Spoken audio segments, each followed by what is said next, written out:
आणि त्याच्या चिकाटीची। बातमी बुलढाण्यामधनं।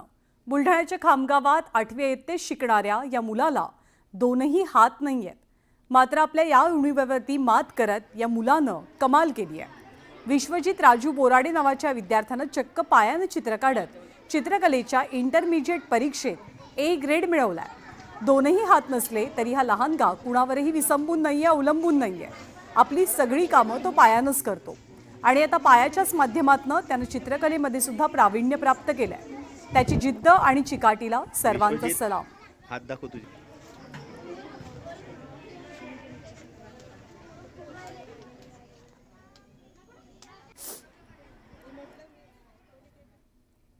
आणि बारामतीच्या ॲग्रिकल्चर डेव्हलपमेंट ट्रस्टच्या कृषी विज्ञान केंद्राच्या वतीनं कृषी प्रदर्शनाचं आयोजन केलं गेलंय।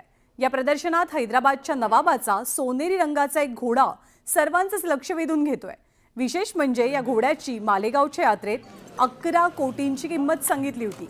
याच प्रदर्शनात एक 1.5 टनाचा रेडा सुद्धा आहे आणि हा घोडा असो की रेडा या दोघांनाही पाहायला शेतकऱ्यांची प्रचंड मोठी गर्दी होतीये आणि या रेड्याची किंमत 1 कोटींच्या घरात आहे।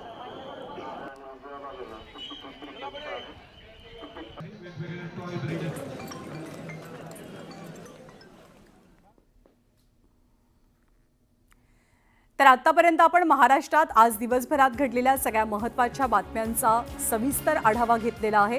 सगळ्यात मोठी बातमी हीच की महायुतीमध्ये नाराजी पसरली आहे। पालकमंत्रीपदाच्या मुद्द्यावरनं तर दुसरीकडे शिवसेनेकडनं शिंदेंच्या शिवसेनेकडनं आणखी एका राजकीय भूकंपाचा दावा केला जातोय।